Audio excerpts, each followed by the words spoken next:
come now to one of the rarer delights to be found in our study of English literature. Hamlet's soliloquy as envisioned by Shakespeare. Denham, read.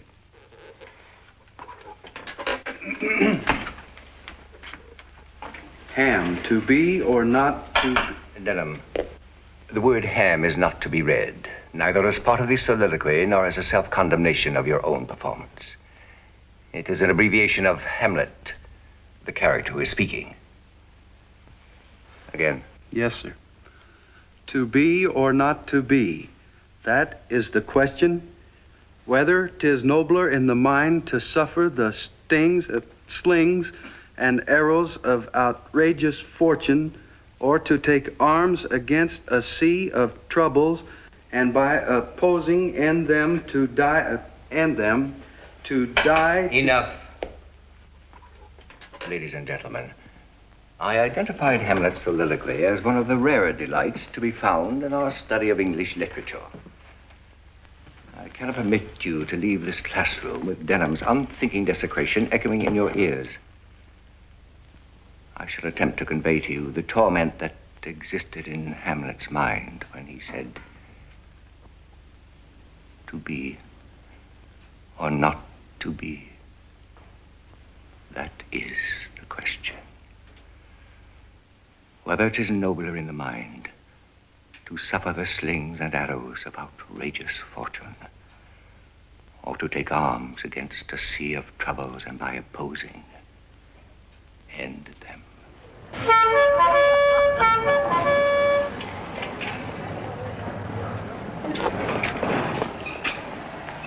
Old Ironheart, we salute you. May your luncheon remain forever in your throat.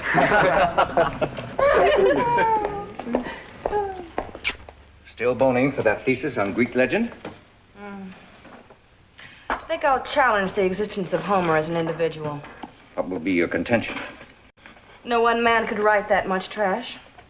Aren't you being a bit rough on the poor fellow? No more than you would be, Dad. Several people have mentioned lately that you're becoming a sort of Professor Sayre Jr. I'm delighted to hear that. Are you, actually? Soon you'll be teaching, and it's a very unusual person who can be happy as a teacher. Well, you can't deny we're peculiar. Your digestive pills. Oh, yes, thanks.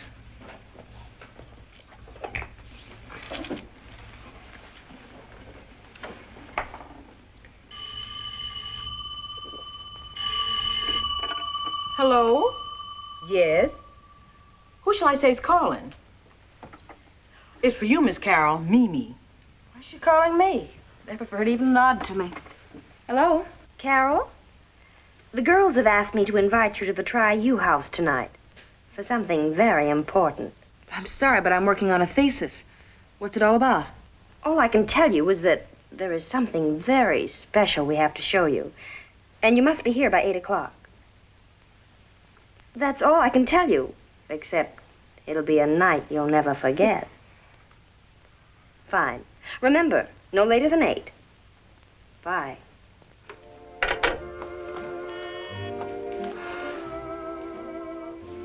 I'll get it, Miss Walker. Carol, I'm so glad you could come. Why did you want me? You'll see. Hi, Carol. Come on in. Yeah, we've been waiting for you. Here you are, front and center, our guest of honor. Is this your idea of a joke? Having me drop work and walk halfway across town to watch this idiot's delight? It's no joke. This is something the whole campus is arguing about, and you're here to settle that argument once and for all. Hey, Hank, turn on the set. Why all the mystery? You'll see, you'll see. Now settle down, everybody. Prune nectar, prune nectar. What you need is prune nectar. The luscious royal nectar of the prune. Just savor the flavor. You'll do yourself a favor if you drink prune nectar morning, night, and noon. It's fortified with vitamins to give you energy. It's guaranteed to magnetize your personality. Prune nectar, prune nectar. What you need is prune nectar. Delicious royal nectar of the prune. Skål! If you want to be a regular guy, better get prune nectar soon.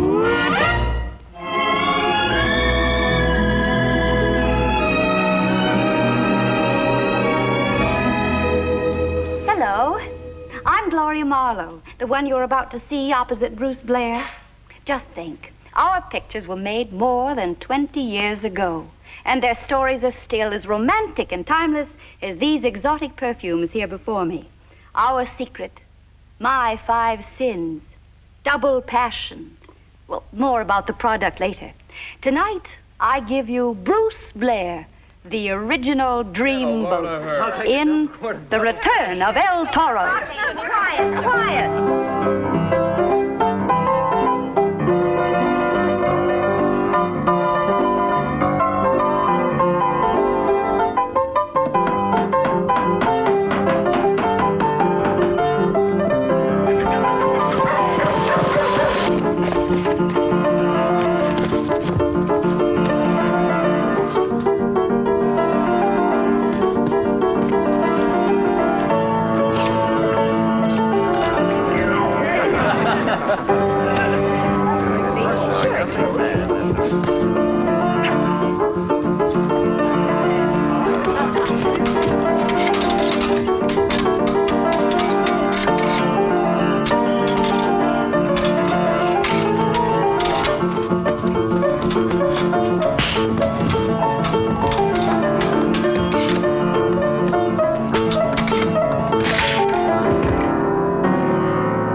Carol, I'm in here.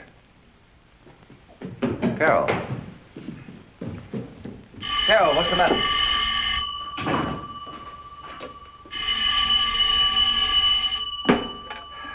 Hello? Who? Dreamboat? Is it a person you want? No, you're mistaken. There's no Dreamboat here. You must have a wrong number.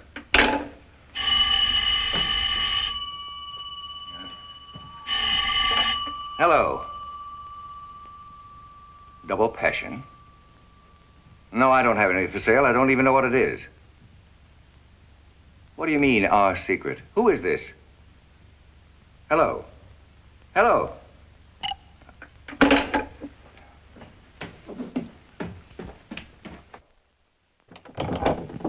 Carol?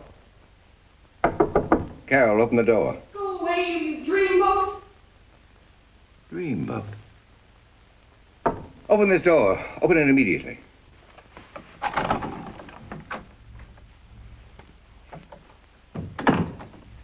Carol, you're behaving like an hysterical child. Now, if something is wrong, let's discuss it calmly and intelligently. If something is wrong. I, your own daughter, had to find out your horrible secret from almost total strangers. My horrible secret. You know what I'm talking about. You Bruce Blair. Oh. So you know. How did you find out? You were on television tonight at the Tri-U house. Television? That's impossible. I've been here all evening. It doesn't matter where you are. It's your past I'm talking about. They were showing an old movie. No. Yes. The room was jammed with idiots howling at the shameful way you were making love to Gloria Marlowe. It was ghastly. This is vicious. Those pictures were made before you were born. It's like exhuming a man from his grave. Oh, Dad, why didn't you tell me? Because I chose to forget that I'd ever been in Hollywood. After all, it's not like a criminal trying to conceal his record. But imagine the shock to me. Here I'd always thought of you as a dignified, intellectual person. I've done everything I can to be like you. And then, all at once, to find out the truth. But you don't know the truth. I was a teacher before I became an actor, the same as I am now. The Hollywood interval happened when I met Gloria Marlowe. You married to Mother, then? Of course not. Anyway, against my better judgment, I consented to be Miss Marlowe's leading man. Were you in love with her? The only woman I ever loved from the day I met her till the day she died was your mother. I'm sorry, Dad. But how can we face people now that they know that Gloria Marlowe called you Dreamboat? So that's the reason for those calls. She's advertising perfumes with terrible names like Double Passion and My 5 Sins. 5? The way the kids made fun of you. We'll never live this down, never. My dear, I admit this is shocking news to me, but it's only momentary. All right. For a day or so, the students will make their asinine little jokes about Bruce Blair, and then they'll forget it. Do you think so? I know so. You make it seem so simple. That's only one of the duties of a competent father. Good night, my dear. Good night, Dad.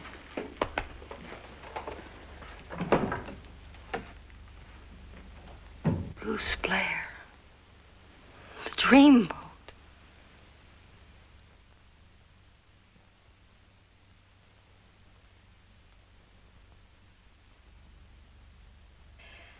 We don't want to be narrow-minded about your sudden notoriety. But naturally, we must preserve the dignity of the school. I understand, Doctor. The students are a bit out of hand at the moment, but I'm sure they'll settle down. Not as long as you're appearing on their television screens as Bruce Blair, the Dreamboat. Ladies and gentlemen, inasmuch as spring vacation starts tomorrow, I'll be able to go to New York and secure an injunction against the televising of these films. Do you expect the television industry to assume responsibility for your past indiscretions? Mr. Sayre, if you should decide to submit your resignation, we shall accept it. Reluctantly, of course. I have no intention of resigning. I have been completely happy in my work, devoted to the ideals of education, and, well, I guess some of the ivy on these walls has attached itself to me. Would the board choose to reach a decision now, or would it prefer to receive my considered recommendation at a later date? I think we should leave it up to you, Matilda. In that case, I think we may consider the meeting adjourned. Please wait in my office, Mr. Sayre. Yes, Doctor.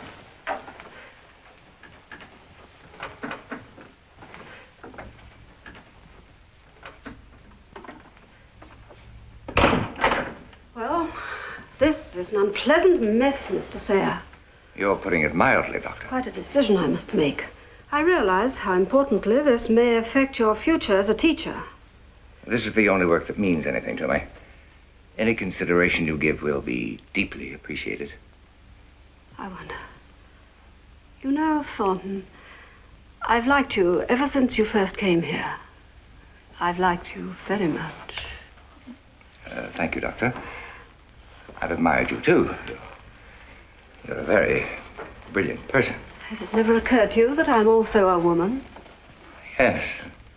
Right now, as a matter of fact. I'll tell you a secret, Thornton. Many years ago, I was a devoted fan of Bruce Blair's. I hated Gloria Marlowe every time he took her in his arms. I adored his handsomeness, his devil-may-care attitude, his wickedness. And when you came here, I never actually realized who you were, except I felt a strange attraction to you. The same as I'd felt for Bruce Blair. And now, finally, I know why. Doctor, get hold of yourself. You rang for me, Doctor?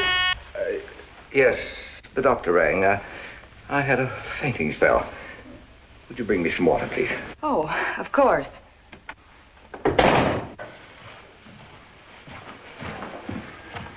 As I said before, thanks for everything.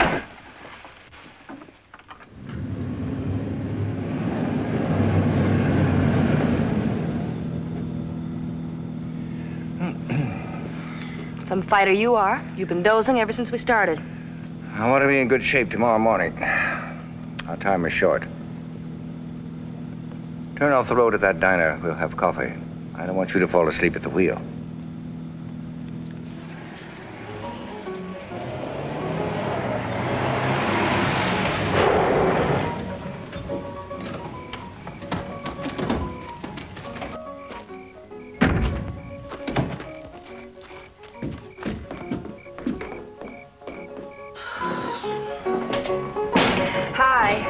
Hello. Evening. Oh, hamburger and a cup of coffee for me. Coffee for me only, please. Sure.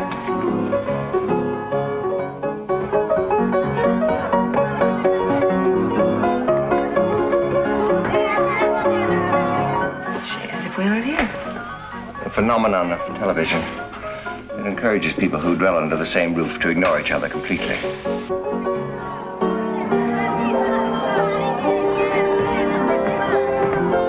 Oh, no. Dad, it's you again.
Uninhibited corn.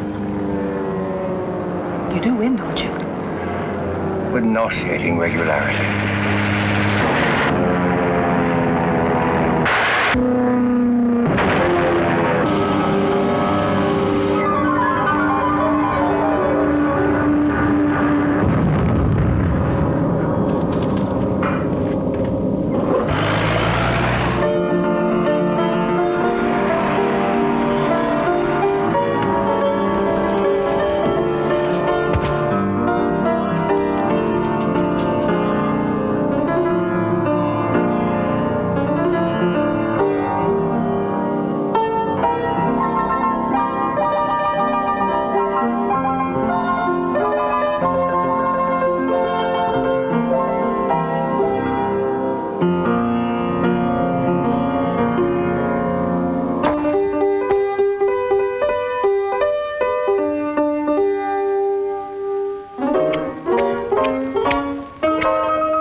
Young lady, as a patron of this so-called cafe, I have the right to take my coffee with or without television.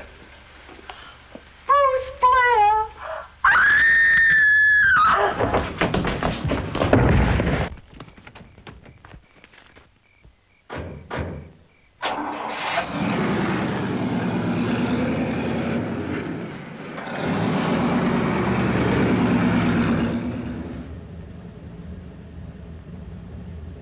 You sure those pictures were meant to be shown to the public? Times and moral standards have changed, my child. That waitress, the way she reacted to your kiss, I felt as if I were peeping through a keyhole. Naturally. Those pictures were designed to capitalize on the vicarious cravings of middle-aged glandular cases. Dad. Yes? Did you realize at the time what a bad actor you were? My child, at the time those films were made, I was recognized as one of the few real talents in Hollywood. Furthermore, I ranked second in a nationwide popularity poll. Who was first? Some stupid police dog. I've forgotten his name. But I'll have you know that my salary was 3 times more than his. Watch where you're going.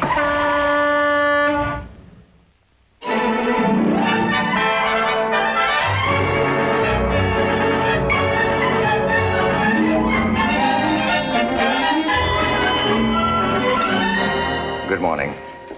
I'd like to speak to Mr. Levitt, please. I'm afraid he's not in yet. Who's calling? Thornton Sayre. And the elevator operator told me he arrived at a little after 9. What is the nature of your business? I'm here to see Mr. Levitt about Bruce Blair. You're Bruce Blair. Kindly announce me to Mr. Levitt, please. Yes, sir. Mr. Bruce Blair to see Mr. Levitt. Mr. Levitt? Yes? There's a man outside, says he's Bruce Blair. Could that possibly be?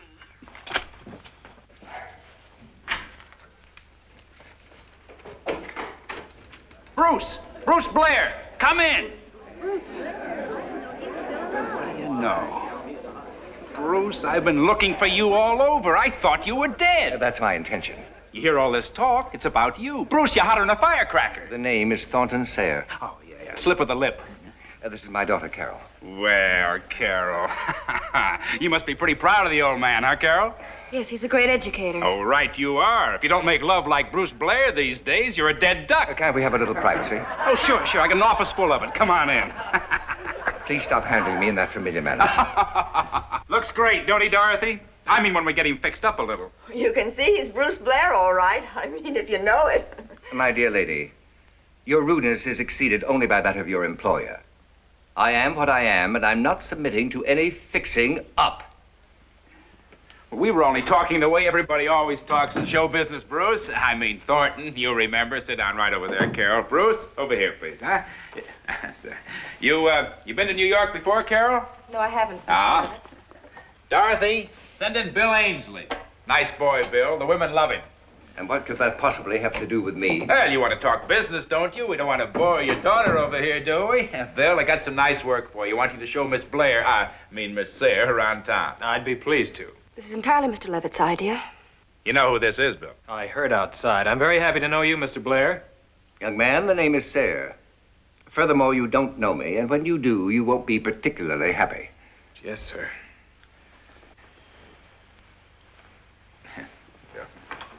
Shall we go, Miss Sayre? Perhaps you'll leave me here, Dad. No, thanks, dear. I can handle this. We're staying at the Savoy Arms, young man. I should expect my daughter to be returned at a reasonable hour. Yes, sir. See you later, dear. Now, Thornton, my boy, it's like you stepped right out of a grave. Wait till I tell you what's happened. Well, like the 20,000 fan letters I got stacked up in my filing room. Why haven't you burned them? It's a wonder that some of them haven't burnt themselves up. You know, this is the craziest thing that's ever happened in all the years I've been in show business. The correct word is catastrophic. Thanks. Who saw fit to resurrect those old films? I did. I bought the negatives for peanuts. Oh, strictly out of sentiment for you and Gloria, of course. Then I dubbed in the music and the sound effects. Then this perfume company came along looking for a way to sell their junk on television, and wham! Look at these things I have on the desk. Do you realize you can have your pick as a guest on any of the live television shows for top money? The endorsements that you can collect on. Vitamins, bourbon, canned oysters, underwear. And this'll really kill you. After all these years, 3 nibbles from Hollywood. Mr. Levitt, apparently you have no idea why I came here. Dreamboat! Dorothy told me about it. I couldn't believe my ears, but you look wonderful. Now, Blair, if we can just get another one. Yeah, this time with your arms around her. Gentlemen, I was under the impression that I'm in a private office. Well, what's the matter, darling? This is wonderful publicity. I'm in conference with Mr. Levitt, and I insist upon privacy. Well, I'll see you later, boys. We'll straighten this thing out. Where did they come from? Good newspaper men are always where there's a good story. What do you think of our pal here, crawling out of his hole? Well, I think it's wonderful. Did you ever think this would happen to us again? Washed up for so many years, and then all at once, poof, We're right back on top again. I was telling him of all the offers waiting for him. Well, it's nothing compared to what we can do together. Of course, I've done very well on my own. But people do think of us as a team, and all of show business is open to us again. Oh, darling, thanks for coming back. Mr. Levitt, may I tell you once and for all why I'm here? I have come to stop the showing of those incredible pictures which you so ghoulishly plucked from their grave. You've come to stop them? You mean after all they've done for Gloria and now what they can do for you, you want to stop them? The sooner the better. Where have you been all of these years? In a cage? You wouldn't understand. But I have been engaged in a profession where I actually am permitted to use my mind. I am a teacher of Latin and English literature at Underhill College. You mean you quit the big dough in Hollywood to go back to that? No wonder we couldn't find him. Who'd ever think you'd be so stupid? I told you you wouldn't understand. But at least you can appreciate that the showing of those old pictures makes it impossible for me to maintain a dignified and respected position as an educator. Oh, wait just a minute. This is my television show you're talking about. What makes you think you can stop it? A fair knowledge of my rights as a citizen and an individual. Reviving these films is a rank invasion of my privacy. You got to think of Gloria. After all, she gave you your first break in Hollywood. How well I remember. There I was, lecturing at the University of Southern California, minding my own business, and she saw me on the campus. Before I realized what was happening, I was in full makeup, wearing a pair of silk tights and brandishing a rubber sword at a former real estate agent from Cleveland. I have thought of you often and bitterly. Why, you ungrateful worm. Mr. Levitt, either you withdraw those pictures from television or I'll secure an injunction. Just a minute. It's not as easy as all that. There's contracts I signed. You got to give me time to think. Sam, I warn you, if you take those pictures off of television, I'll sue you for breach of contract and collect. You see what I mean? From all sides, I'm getting it. That's your problem. I've told you what I expect from you, and you better get busy immediately. Good day.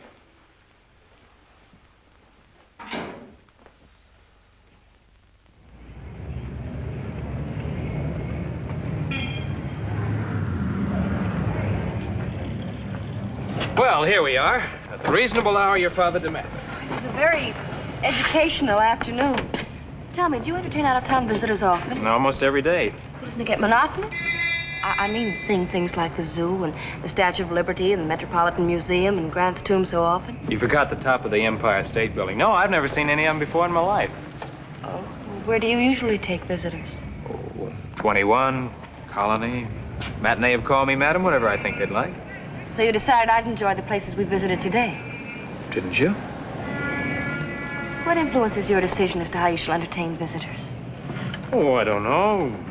First impressions, I guess. Personality, mainly. So after one look at me, you decided I was the museum type. I wouldn't put it that way. The places that we saw, the places people say you should see. I've never seen them. And the reason I've never seen them is that I've never been asked to entertain anyone who might enjoy seeing them. No matter what you say, it still comes out the same. I'm definitely the museum type. Well, all right, so you're the museum type. Mr. Ainsley, may I thank you for the most boring afternoon I've ever spent in my entire life. Good night.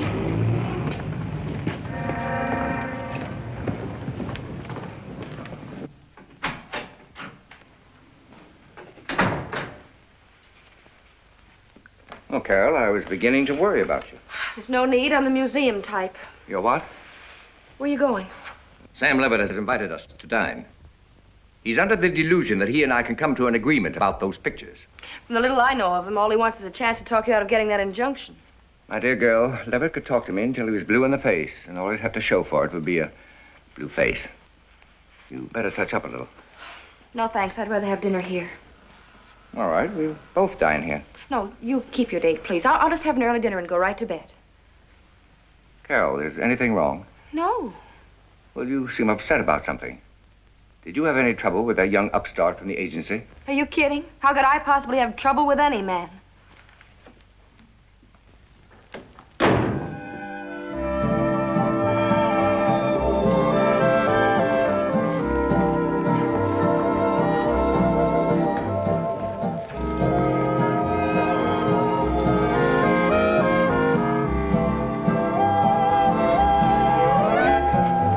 keep the change. Thank you, Mr. Levitt. More coffee, gentlemen? No, thank you. Bring us 2 brandies. Your best. Yes, sir. Not too bad a dinner, eh, pal? Best I've had in years. Cigar? No, thank you. Little brandy with the coffee will mellow everything, huh? You're wasting your time, Levitt. It's not my nature to be mellow with or without brandy. You may ask me now, or you may ask me later. The answer is still the same. Believe me, pal, I didn't even think of it. This is for old time's sake. You know, and the days when you and Gloria... Ladies and gentlemen, this is the moment you've all been waiting for. Here she is, queen of the silent cinema, queen of television, and now queen of the nightclubs. I give you Miss Gloria Marlowe. What a shabby trick. Why didn't you tell me she was here? I brought you here because it's the best food in town. You don't have to listen to her. Come on, sit down. Finish your coffee.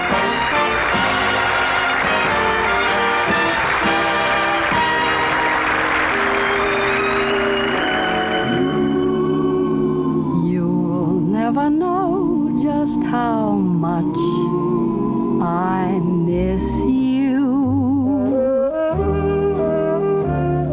You'll never know just how much I care. You are the theme of all my dreaming. And if I tried, I still couldn't hide my love for you. You ought to know, for haven't I told you so? A million or more times. You went away and my heart went with you. You'll never know how I'm longing for you. I speak your name in my every breath. If there is some other way to prove that I love you, I swear that I don't know how. You'll never know if you don't know now. Never know just how much I miss you. miss you, baby. You'll never know Just how much I care. how much I care. If there is some other way to prove that I love you, I swear that I don't know how. I swear I don't know how. You'll never know if you don't know now.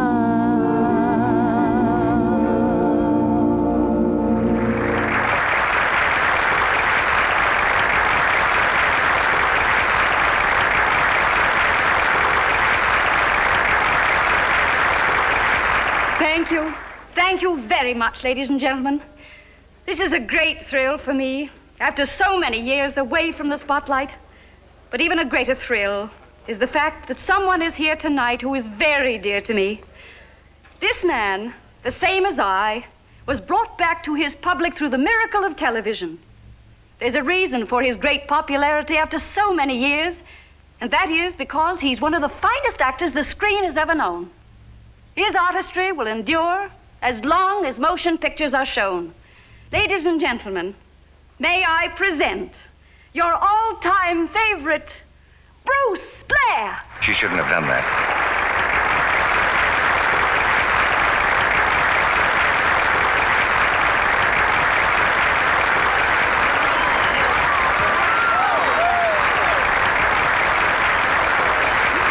She'll strangle you for this. How sweet of you.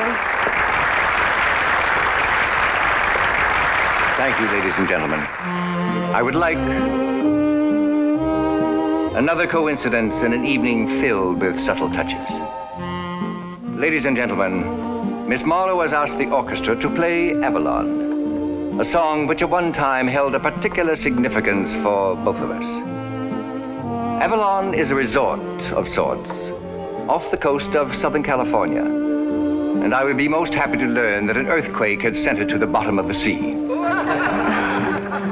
As a man long since returned to private life, I am not happy about being called upon to appear before you, but your reception has been most kind and, I believe, sincere. For that, I am deeply grateful. Thank you.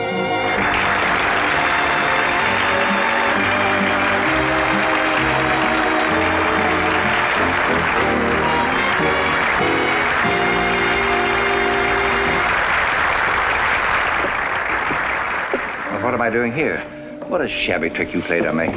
I should have stayed at my table and let you stew in your own double passion. Come inside, please. I had no idea you'd be here tonight. Nothing was planned. I merely said and did what was in my heart. Won't you sit down? I would like to apologize for my rudeness this afternoon. Perhaps if you knew all the circumstances, you'd understand why I blew up when I found out why you were in New York. I need this work, darling. I need it desperately. I am not interfering with this engagement. I'm merely fighting what you're doing with our pictures on television. How long do you think there'll be other engagements if these pictures are stopped? Come in. Mr. Levitt left a message. He's sorry, but he had to go to his office to take a call from London. Thank you. Oh, dear, Sam was going to take me home. Would you? I'll drop you off. Well, that's all I meant. After all, there's no reason why we can't be friends. You wait outside and I'll be dressed in just 1 minute.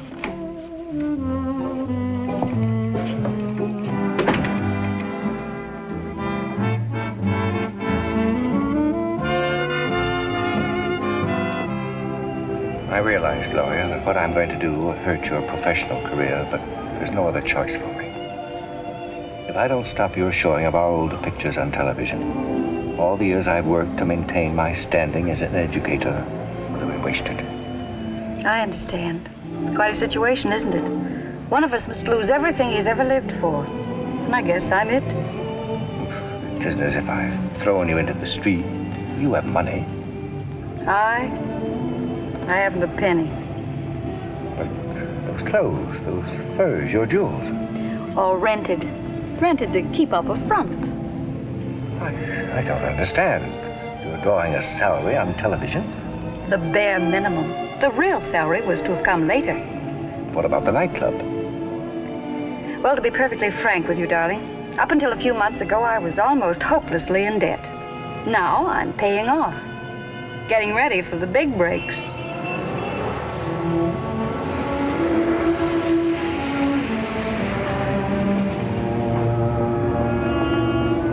Why has he stopped here? Because this is where I live.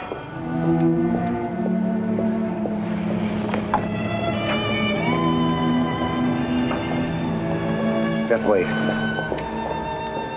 This is all so depressing. I had no idea. Oh, it's all right. After you get accustomed to it. You may think this is silly after so many years, but in memory of da-ya-da-da-da-da. Good night. Good night, Gloria.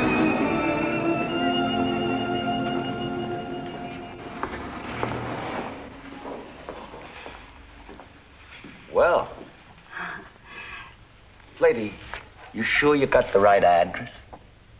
Oh, dear, there must be some mistake. Would you be kind enough to call a cab?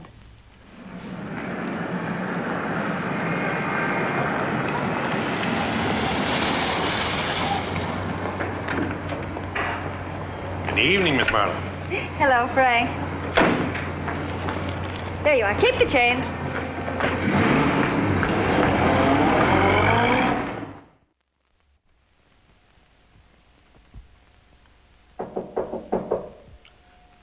Come in.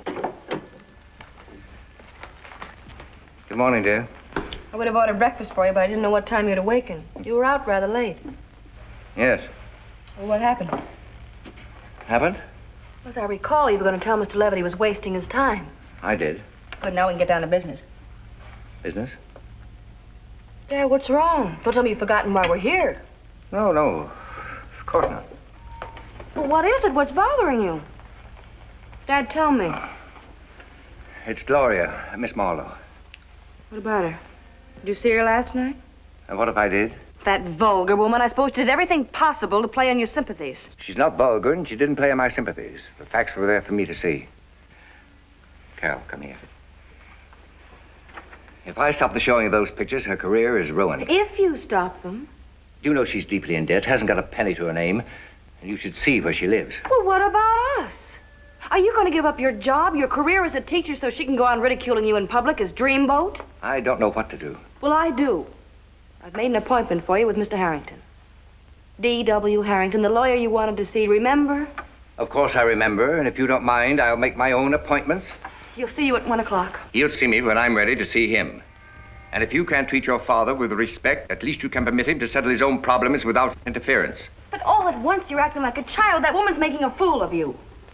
I'll hold you to account for those remarks later, young lady. Hello. Miss Sayre, this is Bill Ainsley. Oh, it's you. I've been thinking a lot about yesterday. I'm calling to apologize. Apologize for what? I'd say everything was extremely proper. Well, I'd like another chance to do right by you this evening. This is your Mr. Levitt's idea, no doubt. No, it's entirely mine. Would you ask your dad if it'd be all right? Ask my father. You think I'm an infant? Well, he didn't seem to think very much of me, and I thought maybe if you... What he thinks of you is his affair. I'll do as I please. I'd be delighted to have dinner with you, Mr. Ainsley. Fine. I'll call for you for dinner at 7 and anything you'd like to do later.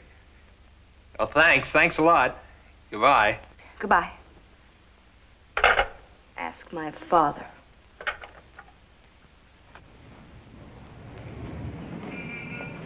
Give me the key to my room, will you, buddy? I'm telling you, you don't get the key till you pay for your room. Booze, sure. You got enough dough for booze, but when it comes to a place to flop... Announce me to Miss Marlowe, please. Now, scram. Yes. Who? Miss Gloria Marlowe. Aren't you familiar with your own guest list? We ain't got it, Gloria. Wait, are you talking about Gloria Marlowe, the dame on television? Crudely put, but true. Now, what would she be doing here? Hey, that was her last night. What do you mean? The dishing of her coat. Of course, I brought her here. She walked in, and I asked her what she was doing here, and she said, I think I made a mistake. Would you call me a cab just like that? You, Eden, she actually doesn't live here? Are you kidding? Don't you read the fan magazines? That dame has saved the dough since she was 18. And she made it before taxes.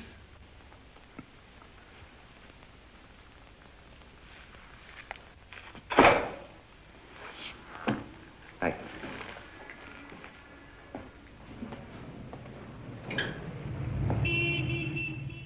Sure, Dorothy. Send her right in.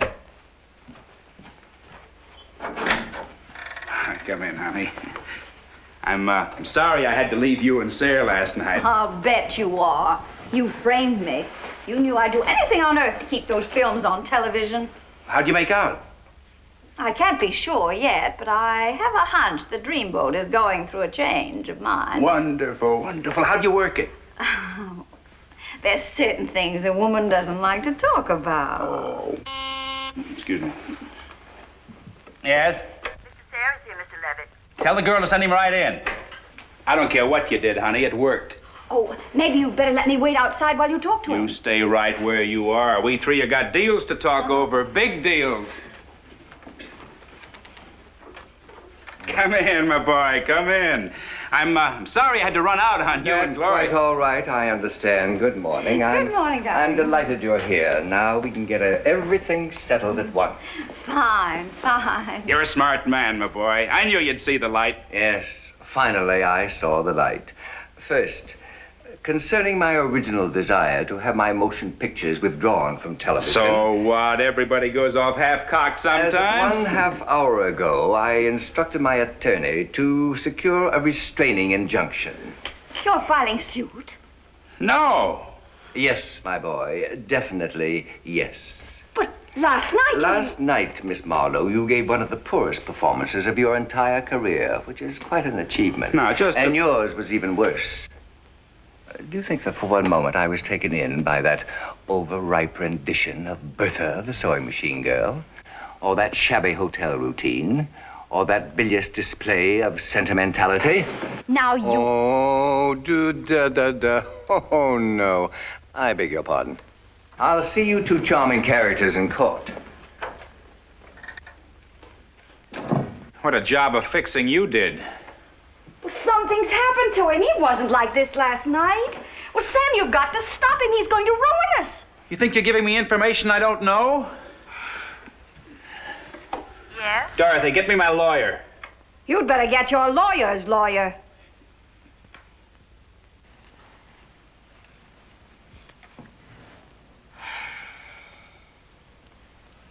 Carol, Yes? come here. What is the meaning of all this? It's your lucky, Libby. They're from your television fans, if that's what you want to call the lecherous type of middle-aged she-wolves you seem to attract. Is that from the one who's willing to make herself available by drowning her husband? No, the one with the island. This is the most brazen display of female emotionalism I've ever seen. Hello?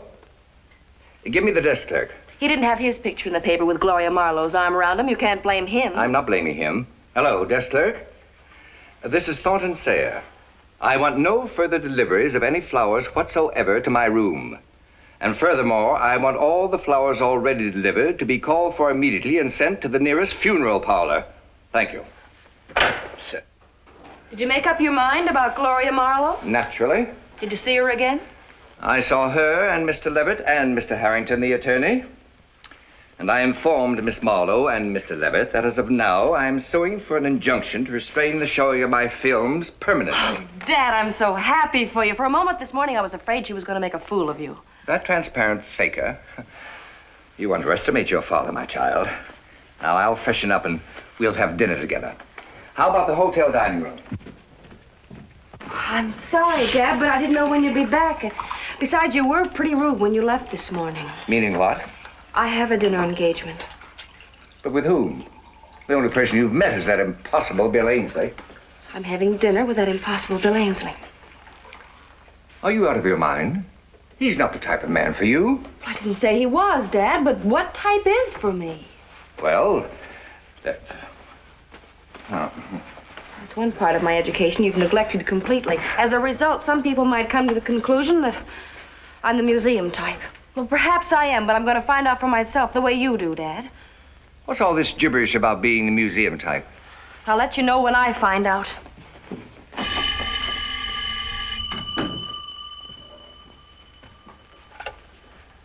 Hello? No, this is not Dreamboat. He is not here, nor do I expect him. He sailed for Borneo. Why does anyone go to Borneo? To hunt heads.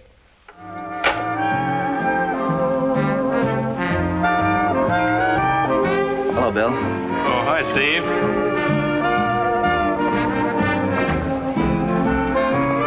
Hi, Bill. Hello, Ward.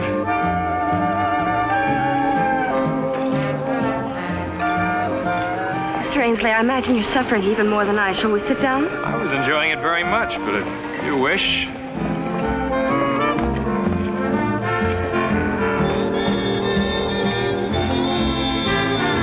Thank you. Good night. Good night, Carolyn. Good night. Well, it's still early. Is there any other place you'd like to go? Yes. To your apartment. My apartment?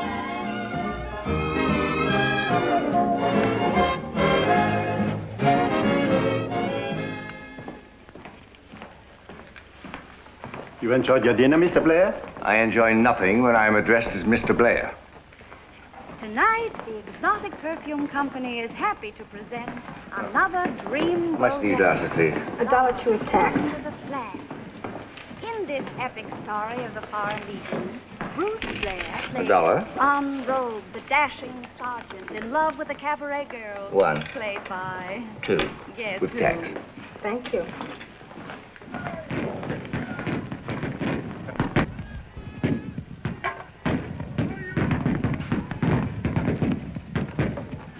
What would be, sir? Dubonnet.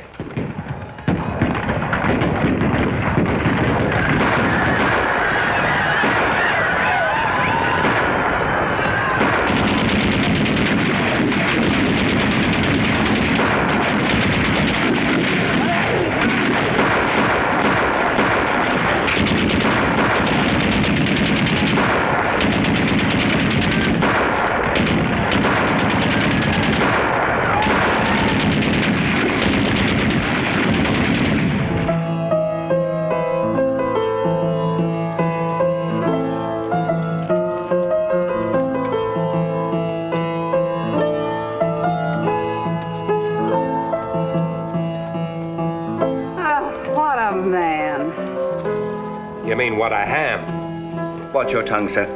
What'd you say, Bud? Nothing. Nothing at all.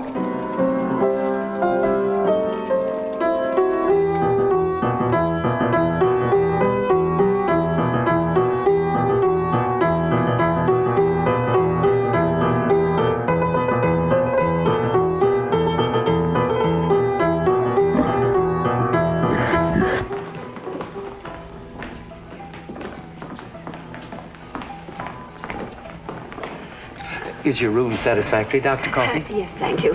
Could you tell me where I might find Mr. Sayre? He stinks. I beg your pardon. Beg my pardon? What did you do?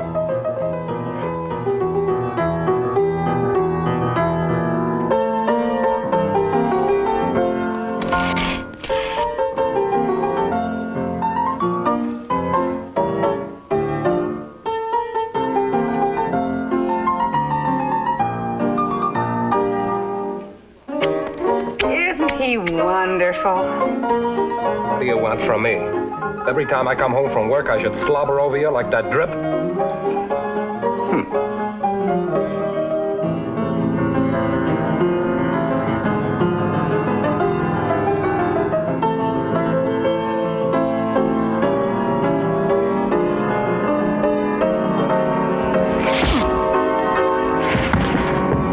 Look at him. I could lick that drink of water with both hands tied to my feet. You think so? Well, let me tell you that when I finished with that brute, he wound up in the hospital. Hey, it's Dreamboat in the flesh. You're the guy that's been messing up my life. Why, I ought to punch your teeth down your throat. Herman, you promised. I promised nothing. Hey, you! Herman, stop it!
All right, everybody, stand where you are.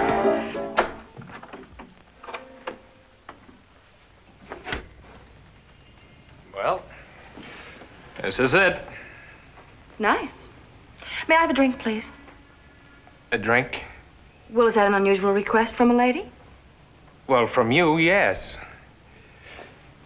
What's happened to you? Why did you want to come here? Well, you've brought women here before, haven't you? Oh, yes, but I'd like that drink, please.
Warm in here. Yes. I've been looking at your trophies. I guess it's always warm in here. I barely know those women. Autograph pictures are a dime a dozen in show business. Well, now that we're here, what are you going to do about me? Do? Well, You guessed I was a museum type. Let's find out.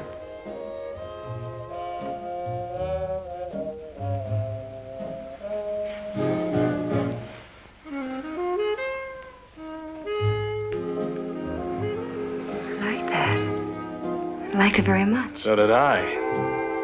You know, it's the first time I've ever been kissed. What's the matter? Nothing. Better take you back to the hotel. I have to find out something. Am I the museum type? This isn't a research laboratory, kid. I'm taking you back to your father. Now you're calling me a child. Don't you think that's overdoing it a bit? Look, you're a very nice young lady, and I'm trying to be a gentleman. Now slip into your coat. Don't look at me.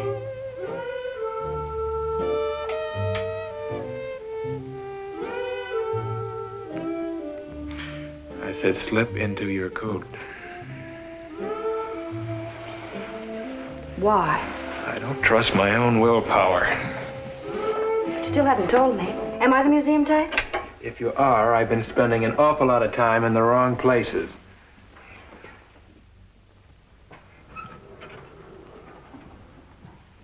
If that detective had dared to arrest me, I'd have taken the case to the highest court. He had no choice. Even the man's wife said it was her husband's fault. The woman seemed quite infatuated with you. Not with me, with that idiotic character, Bruce Blair. What brings you to New York?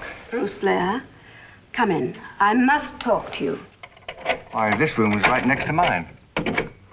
Yes, a coincidence. Step inside, please.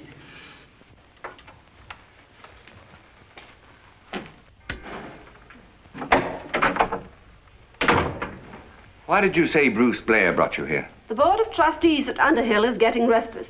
They want you discharged immediately. But why? I'm doing what I came here to do. I've already filed a petition for an injunction restraining the showing of my films. It's the publicity you've been receiving, Thornton. Particularly that picture showing you embracing Gloria Marlowe when you arrived in New York. The board is beginning to feel that as far as you're concerned, you still are Bruce Blair. But this is ridiculous. I'm devoting every waking hour to consigning Bruce Blair to oblivion. I've been sent here to have a heart-to-heart talk with you, Thornton. I'm to find out if you really wish to return to your job as Thornton Sayre, the teacher. Of course I do. Then what primitive emotion prompted you to enter a barroom tonight and become involved in a brawl over a woman? You're distorting the facts. No, Thornton. Despite the fact that I am representing the Board of Trustees, I am here to help you. No matter what you tell me, I'm going to recommend that you not be discharged. Thank you, Doctor. But in return for that favor, I want the truth from you. I want you to confess to me that despite every valiant effort on your part, you cannot destroy the fact that basically you are Bruce Blair. I want you to admit that the pose as Thornton Sayre is a screen behind which hides the real man that is you. This will be our secret, and no one else shall ever know. What you're saying is fantastic. You're trying to put an utterly false confession into my mouth. No, you listen to me. You're hurting My me. name isn't Bruce, and I can take only so much of this tommy rot. I know, and then the real you comes Will you through. forget this nonsense and listen? Oh, don't touch me, you beast. Good night, Doctor. I'll talk to you when you're not so tired.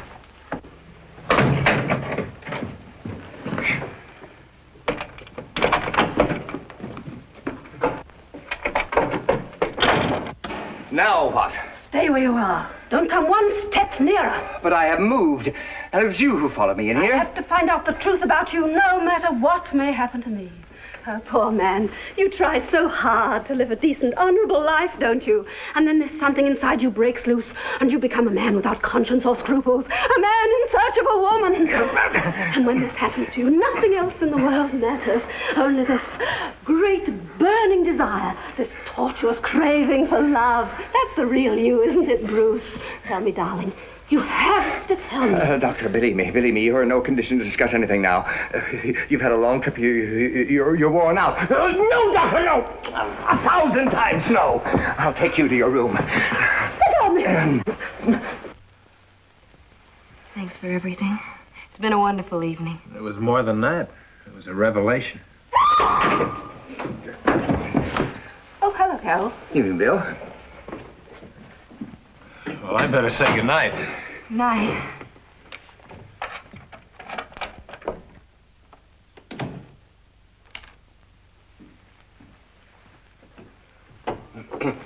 Carol, I don't know what came over Dr. Coffey.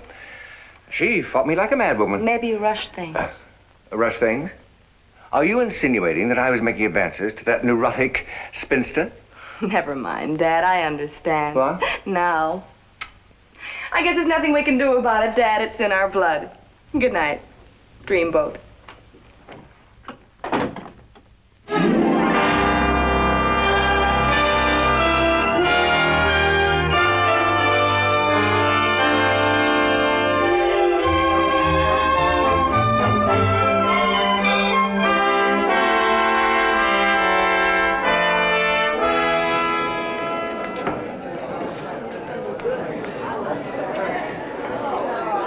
I think that would be the best method.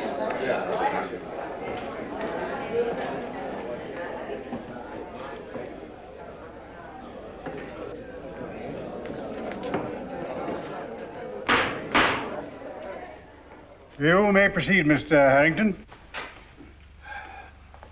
Your Honor, it is our intent to prove that there should be granted a permanent injunction against the showing of my client's motion pictures on television. Consider this man's plight, Your Honor. Here you see a man who has not performed in a motion picture for many years. A man who left Hollywood at the height of his career to devote his life to the honorable and dignified profession of teaching.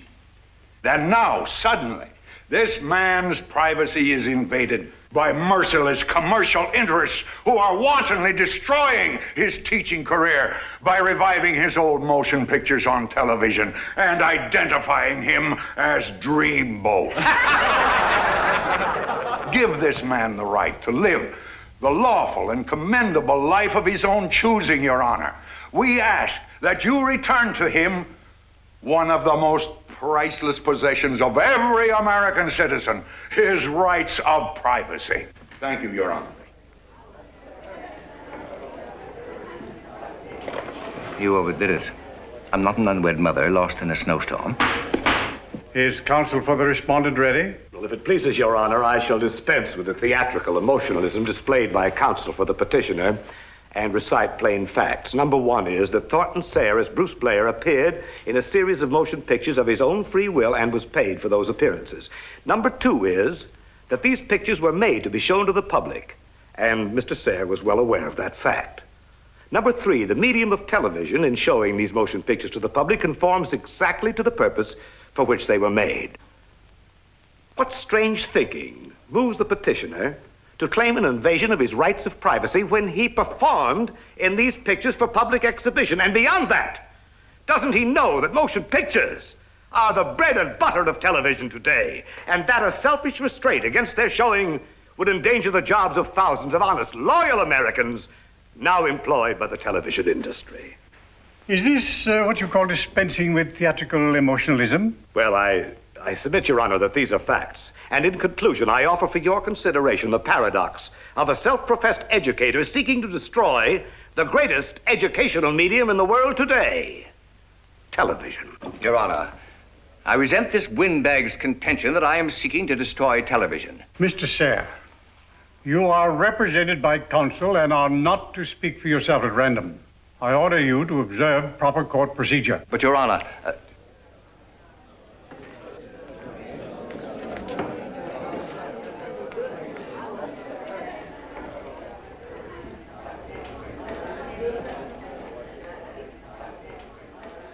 Does counsel for the petitioner understand that he's been asked to call his first witness?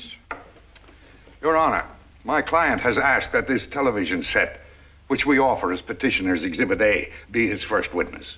How can a television set be a witness? May I be permitted to speak, Your Honor? Why have you engaged counsel if you don't use him? Go ahead. Your Honor, I contend that anyone or anything that can speak with authority in my behalf is my witness. Objection, Your Honor, objection. This is not a witness, it's merely an exhibit. I submit that the petitioner is out of order. Unfortunately, I have no precedent in law to guide me, but obviously the thing can speak, therefore I accept it. Objection overruled. Let's examine it.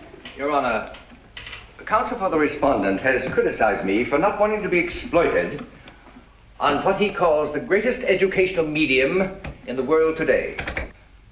I ask my witness to speak for itself.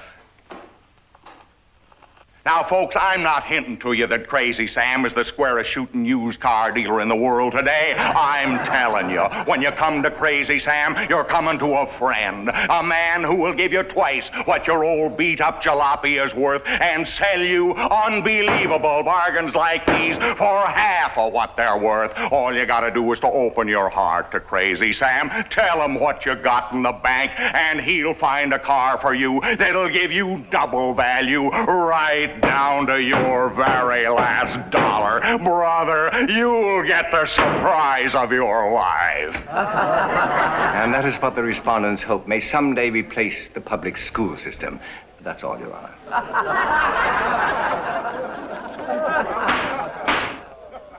Does counsel for the respondent wish to cross-examine the witness? No questions, Your Honor.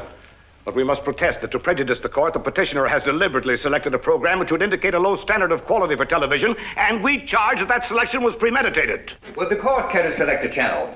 Any channel? 6. 6. Now, here is what happens when you use an ordinary hair tonic. The ordinary hair tonic, having no penetrating power whatsoever, rolls down the hair and lies helplessly on your scalp until it evaporates, leaving dry, scaly, irritating particles on the skin.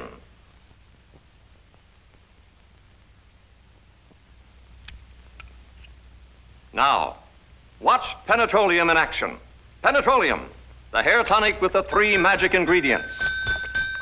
First, Penetroleum's magic electro-fibro ingredient, which instantly brings each dull and drooping hair to life. Next, Penetroleum's magic penetrating agent, Cosmotron, bores its way to the food sac at the base of each hair. And finally, Penetroleum's magic Vitalife ingredient, which nourishes the hair back to brilliant, lustrous strength. That's Penetroleum in action. Woo! Penetroleum will make you also kissable. Women everywhere will find you irresistible, ravishing, embraceable, dangerous and such, with a head they love to touch. Woo! P-E-N-E-T.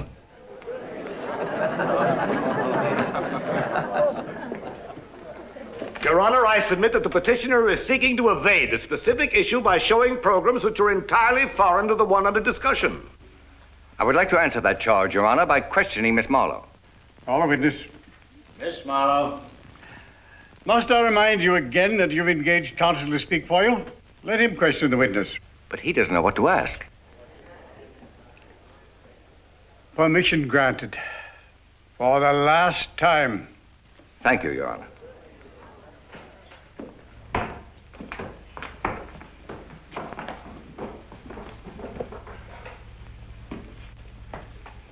Miss Marlowe, you said that no attempt was made to have me appear ridiculous in your presentation of our old pictures.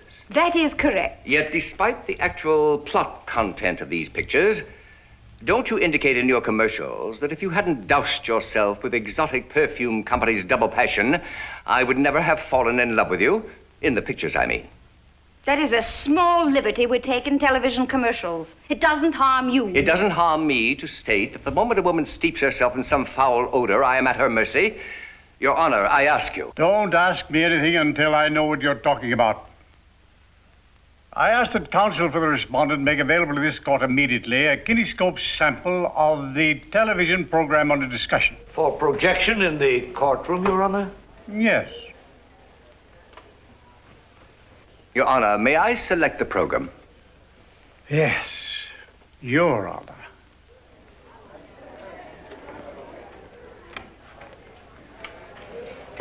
In order not to bore Your Honor, I have selected the last few hundred feet of what is intended to be the next television program for exotic perfumes. Never mind the lecture. Start the picture. Yes, Your Honor. Close the blinds, please.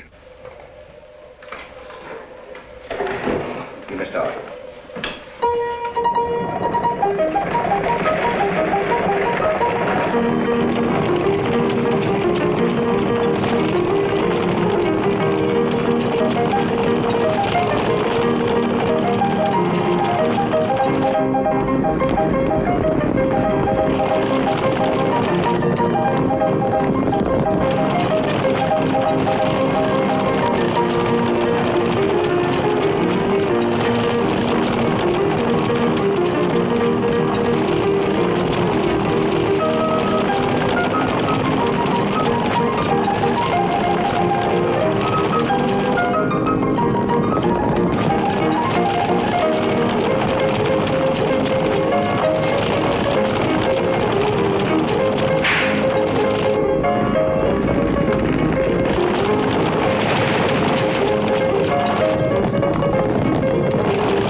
What happened? I stopped the film, Your Honor, to explain what is about to happen. I've told you until I'm blue in the face, such explanations must be made by your counsel. But this is a technical point of which my attorney is totally ignorant. Your Honor, I object to the statement of my client that I'm... My client? What you have seen up to now, Your Honor, is a motion picture as it was originally filmed. What you will see next is a continuation of the same picture, deliberately altered for television, thereby turning me into the world's foremost nincompoop. Proceed.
Carol, is that you? Yes, Dad.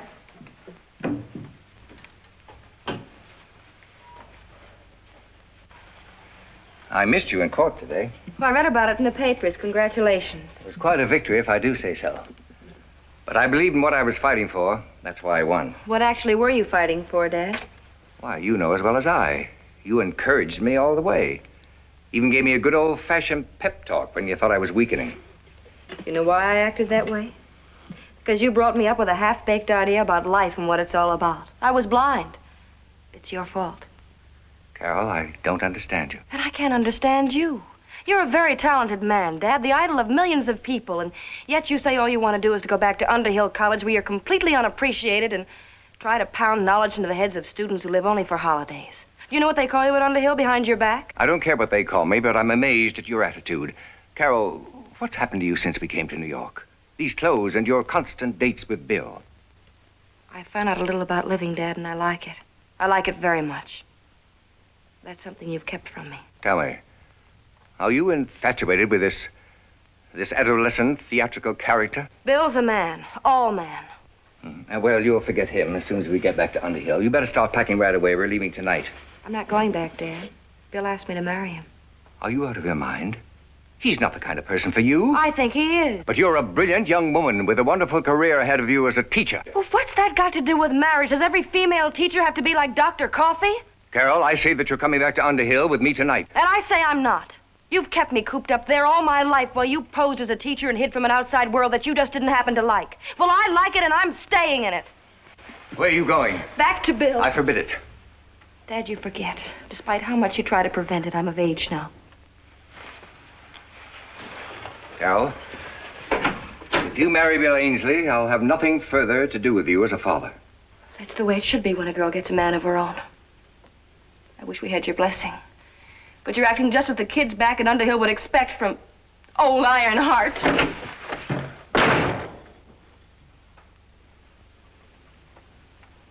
Old Ironheart?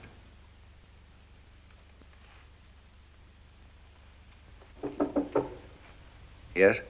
Dr. Coffey.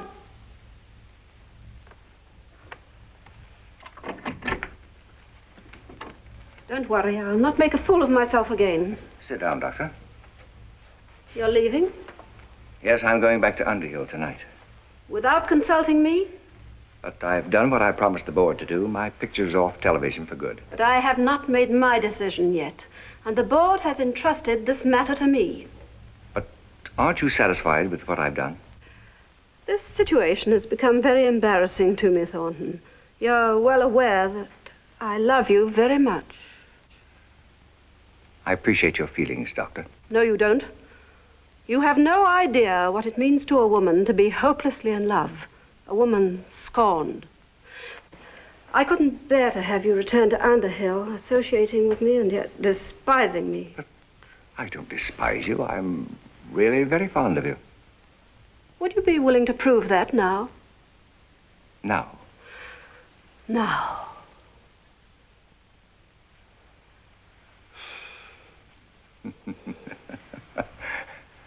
No, Doctor. No. You mouse! You're fired.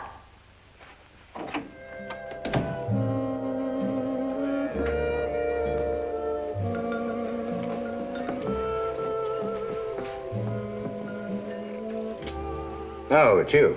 Yes. I came to have one last good look at the idiot who wrecked his own life just for the satisfaction of ruining mine. This is the most incredible performance in your pitiful little repertoire. You are entirely responsible for every miserable thing that has happened to both of us. Your order, miss? Nothing, thank you, you ungrateful, untalented hypocrite. You've never been anything without me. What were you when I found you on that California campus? A third-rate professor with a fourth-rate future. Discovered by a fifth-rate actress with a mentality that defies classification. And what were you when I co-starred you in my pictures? An obscure ham riding on my ability, and you knew it. That's why you quit Hollywood before you were thrown out. There's one little mistake, my dear. I quit Hollywood before you were thrown out. And why do you think you were so popular in those films on television? Because I made you a star again. By deceiving all of those nice little women into believing that you were the greatest lover since Casanova. What a laugh. You've got a heart as cold as a frozen halibut. And you couldn't act your way out of a wet paper bag. Apparently, my tired Juliet, your opinion of my acting ability is not shared by Hollywood. I have here a contract awaiting my signature, the terms of which would turn your green eyes red with envy. I notice it contains no mention of you whatsoever. What? You making pictures in Hollywood today? Why not? Hollywood learned to talk after you left. There's an increasing demand for people with something to say. Well, this is fantastic. Well, you'll be the biggest flop in the history of show business. We'll see. Yes, indeed we will. But whatever happens will be a pleasure, because it will happen without interference from you. Good evening. Or more important, goodbye.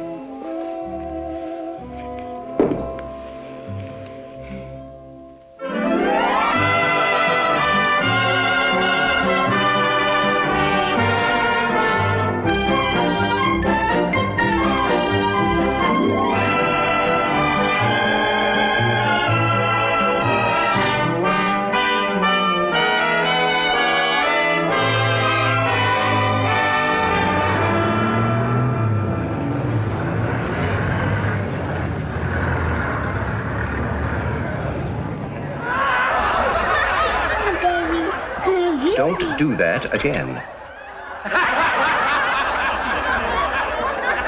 You will remain seated. Now eat your breakfast.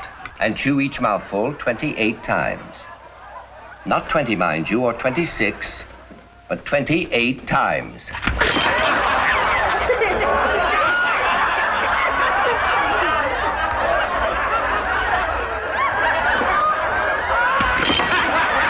Mrs. King, throughout this grisly meal, your son has been pelting me with cereal.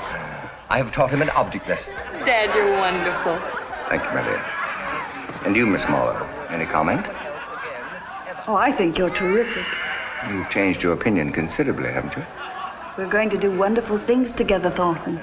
We? Yes, I bought your contract from Sam Levitt.